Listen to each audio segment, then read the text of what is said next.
Bismillahirrahmanirrahim. Assalamualaikum warahmatullahi wabarakatuh. Alhamdulillah wassalatu wassalamu ala Rasulillah amma ba'd. Allahumma inni as'aluka ilman nafi'a wa rizqan thayyiba wa amalan mutaqabbala. Rabbi zidni ilma warzuqni fahman. Tayyib, teman-teman semuanya, rahimani wa rahimakumullah. Alhamdulillah, di kesempatan yang penuh berkah ini kita akan lanjutkan pelajaran bahasa Arab kita, yaitu dari panduan kitab Mukhtarat. Ya, ini ya, panduan kitab Mukhtarat yang ditulis oleh Al-Ustadz Ainur Rafiq bin Ghufran hafidhahullah ta'ala. Nah, sebelumnya telah kita jelaskan bahwasannya anwa'ul kalimah, macam-macam kalimat itu cuman ada 3. Ismun, isim, kemudian fi'il dan huruf. Adapun pembahasan isim beserta definisinya, kemudian ciri-cirinya, tanda-tandanya sudah kita jelaskan di video sebelumnya. Nah, sekarang di sesi yang keempat ini kita akan membahas tentang jenis kalimat yang kedua, yaitu fi'lun, fi'il. Perhatikan teman-teman semuanya, kita buka bukunya. Ya, kita buka bukunya. Ya. Kita buka bukunya di sini. Lihat, fi'il adalah, kita baca ya, kata kerja yang menunjukkan waktu tertentu. Perhatikan di sini. Fi'il adalah kata kerja yang menunjukkan waktu tertentu.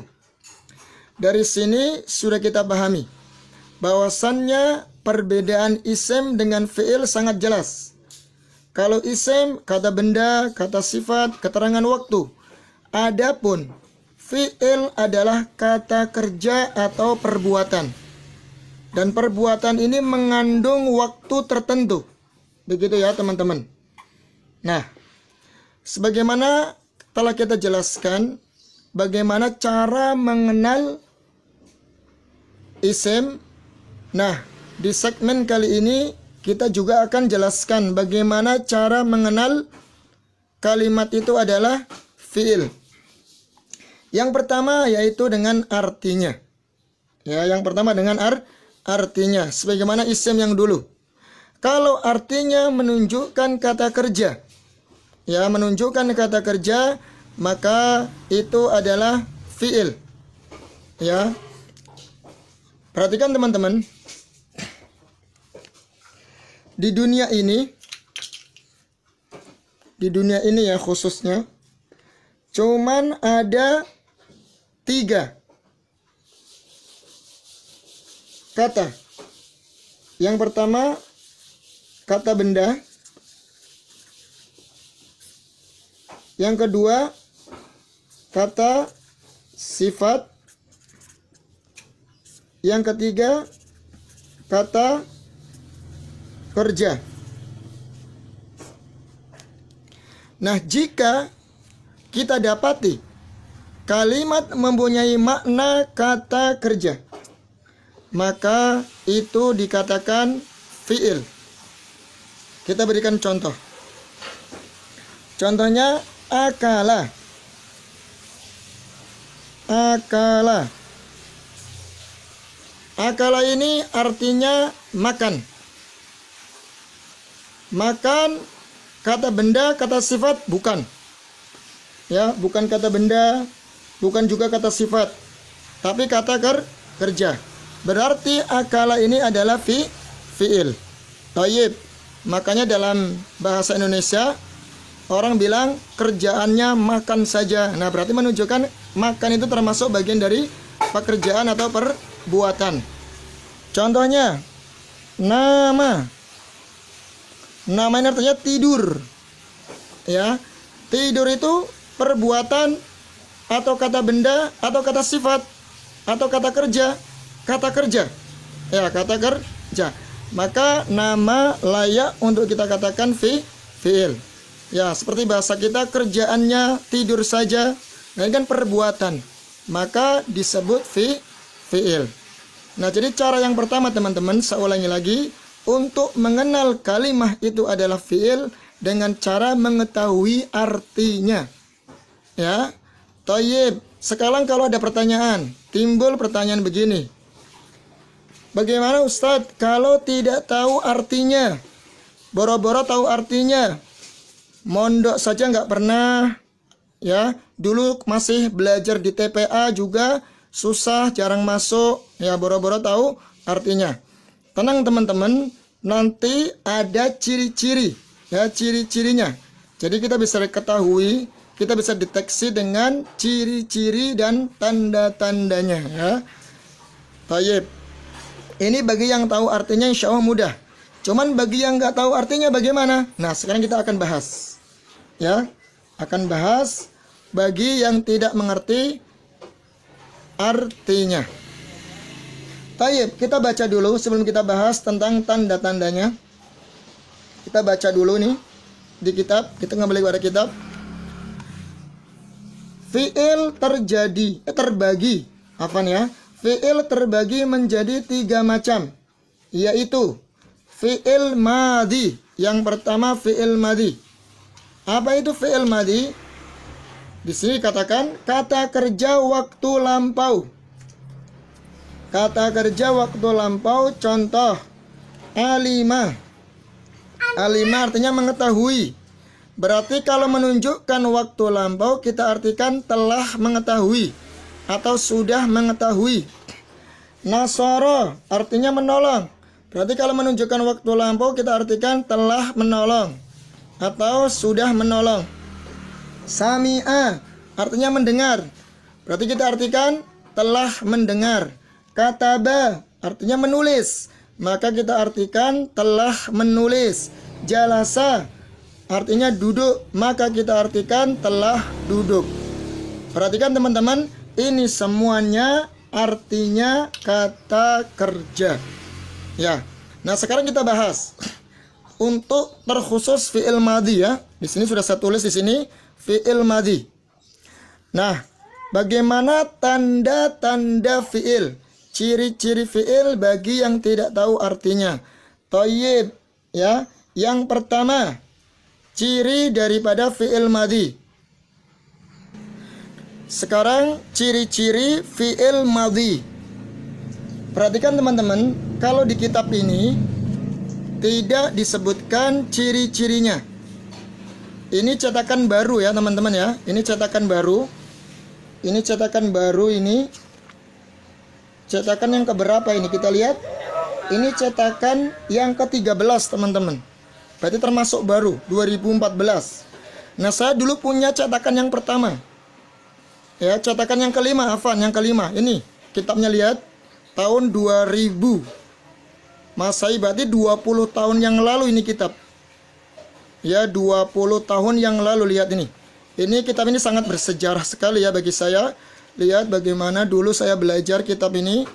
Lihat, Masya Allah ya, sampai coret-coretan seperti ini.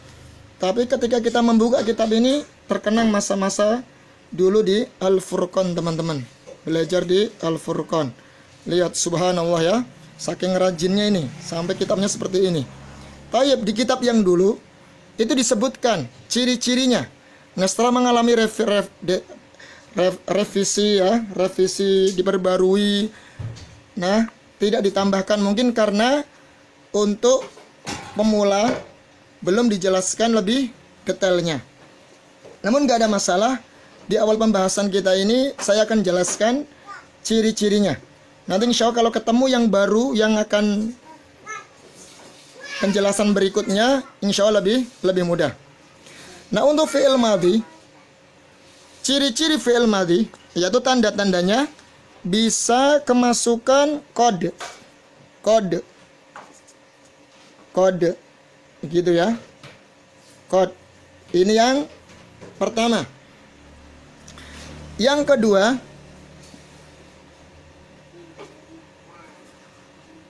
kedua bisa dimasuki taknis. Taknis. Yang utama kod, yang kedua taknis.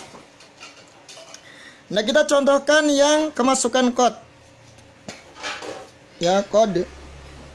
Contohnya, qad qamatis shalah. Qamatis shalah. Qad qamatis shalah. Tayyib. Perhatikan di sini teman-teman. Ada huruf jatuh setelah qad. Berarti jelas ini adalah fi'il. Ya, kalimat ini adalah fi'il. Jadi kata jatuh setelah qad. Maka kalimatnya adalah fi'il. Tayyib. Jelas ya, ini fi'il madhi. Kemudian ciri yang kedua, bisa kemasukan tak taknis, tak yang menunjukkan perempuan. Perhatikan kalimat qad qamat. Nah ini, qad qamat. Nah ini tak taknis ini masuk kepada fi'il madhi. Ya, masuk kepada fi'il madhi. Baik, dari sini dari dua cara ini sudah kita ketahui. Untuk mengetahui fi'il madhi adalah satu, kemasukan huruf qad. Yang kedua, bisa kemasukan huruf tak taknis. Ini ya teman-teman ya. Ini yang mendasar. Ya, ciri yang mendasar. Nah, kalau ada yang bertanya, loh, tak taknis ini kan tak sukun ya. Kenapa dibaca qad qamati? Qad qamatis shalah. Kok di kasroh? Kita jawab ya. Kita jawab karena setelahnya ada alif lam, sehingga biar bisa kebaca maka dihidupkan dengan kasroh. Qad qamat, aslinya qad qamat as-shalah. Nah, karena setelahnya huruf alif lam, maka agar bisa kebaca disambung, maka terpaksa harus di kasroh. Jadi qad qamatis shalah. Begitu ya. Itu teman-teman ya. Jadi teman-teman kalau dapati dalam Al-Qur'an ada tak taknis, tak yang disukun, tak yang bentuknya begini ya, seperti perahu dan disukun, maka ketahuilah itu berarti fi'il madhi. Begitu teman-teman. Ya. Kemudian diawali huruf qad, ya depannya ada huruf qad, maka itu juga fi'il madhi, seperti qad aflahal mu'minun. Gitu ya. Tayyib, mungkin sampai di sini dulu. Semoga bermanfaat ya penjelasan ini terkait fi'il madhi dan ciri-cirinya. Insya Allah di kesempatan yang berikutnya kita akan jelaskan tentang fi'il mudhari beserta ciri-cirinya, serta fi'il amr dan ciri-cirinya. Ya, semoga bermanfaat yang sedikit ini. Wa alam bisawab. Subhanakallahumma wa bihamdika asyhadu an la ilaha illa anta astaghfiruka wa atubu ilaik. Wassalamu alaikum warahmatullahi wabarakatuh.